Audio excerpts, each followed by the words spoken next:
大家好，今天要看的是明尼苏达爆出的防疫资金诈骗风波，以及众议员伊尔汗、奥马尔对外界质疑的最新回应。影片中，福斯新闻记者 Mike Tobin 带来最新进展。Outnumber 的凯利、麦克纳尼等来宾也谈到州检察长基斯、艾利森的角色，还有奥马尔与前白宫官员史蒂芬·米勒之间的交锋。先快速掌握事件背景，再一起看各方怎么说。准备好了吗？影片开始。So 20 past the hour now on a Monday morning, the glare of the spotlight now falling on Democratic Congresswoman Ilhan Omar.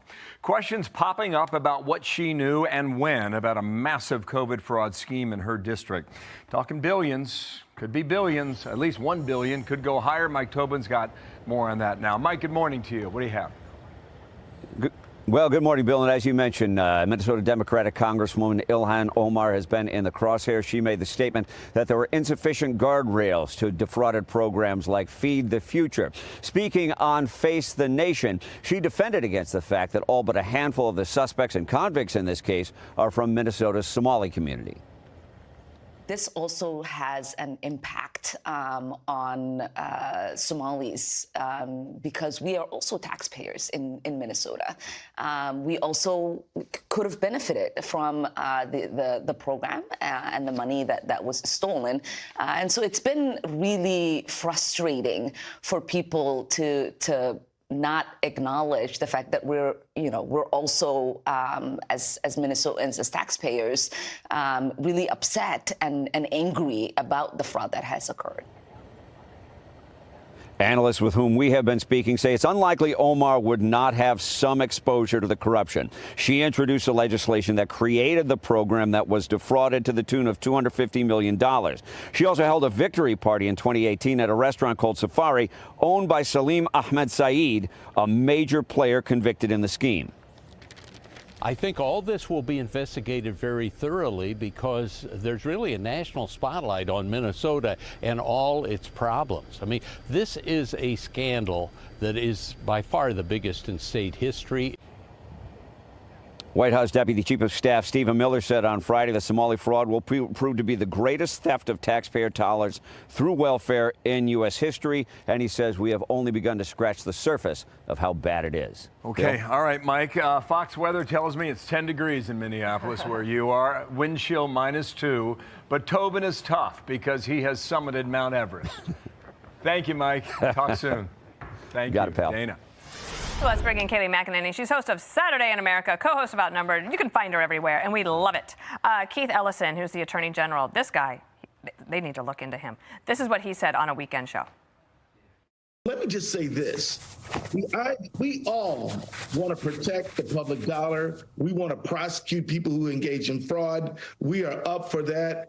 But we can't do it on a partisan basis. We got to do it together. We can't use incidents like this to score a political point. But as I pointed out last week on this show and on the 5, so he is the Attorney General there, used to run the DNC.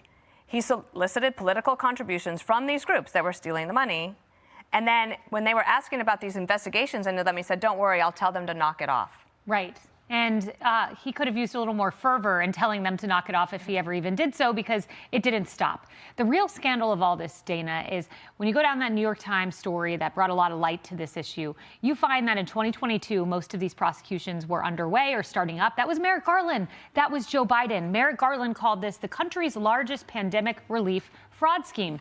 So where was the sprawling Biden-era investigation? His DOJ was working on it, but I asked Kelly Loeffler at SBA on Saturday, did your predecessor at SBA look into this? She said no. In fact, there were flags on loans for potential fraud in Biden's SBA, and they just let them out the door. So where was the Biden investigation? Where was the Keith Ellison investigation? This was known back in 2022. Ilhan Omar has taken a lot of questions on this. Scott Bessent went after her on CBS on Sunday. Watch it. I can tell you that, it's terrible. The Representative Omar tried to downplay it, said, oh, it was very, it was very tough to know how this money should be used. Yeah. She was gaslighting the American people. When you come to this country, you got to learn which side of the road to drive on. You got to learn to stop at stop signs, and you got to learn not to defraud the American people. I interpret that for you. I'll translate. He's saying no excuses here. No excuses. And especially when it was actually some of the defendants' lawyers who said it was like they were filling the cookie jar up and like they knew people were stealing out of the cookie jar and they just kept refilling it and refilling it and refilling it. And I think Scott Bessent makes an important point there. You know, we love immigrants who come to this country, but we need an assimilation process. We need a fervor. You could have your own culture, that's fine. But a fervor for the American dream, a love for this country, an appreciation for taxpayer dollars, an appreciation for the values that bind us together despite our different cultures, backgrounds, languages, et cetera. I think that's an important point you've heard Bessent make, Stephen Miller as well. Speaking of Stephen Miller, so he has commented on this. We showed the clip at the beginning in the Hannity show. She responded yesterday saying that it's like talking to a Nazi. When I think about Stephen Miller and his white supremacist rhetoric, it reminds me of the way the Nazis described Jewish people in Germany. There have been many immigrants who have tried to come to the United States who've turned back, one of them being Jewish immigrants. You know, we're yes, of course, ethnically Somali. We are in this country as Americans. Yeah. We are citizens. We are productive. Part of this nation, and we will continue to be. I think you know Stephen Miller well. Yeah, I mean, he accuses Stephen of being a Nazi. Stephen's Jewish, first of all. Stephen's a great person. Stephen's someone who loves this country and is working hard for it. And Stephen and his family have been totally and completely under fire and accosted with all kinds of threats for doing what they're doing. It was the day after Charlie Kirk's assassination that Katie Miller was stormed by someone outside of her home who said, "I'm watching you." There were wanted signs up by their home in Virginia accusing him of crimes against humanity. They have been under threat. And as Stephen Miller said, it's an organized campaign of dehumanization, vilification. And that's what this is. It's organized. They're being called Nazis. It's just not Ilhan Omar. It is others, too. And it is shameful rhetoric that should be toned down.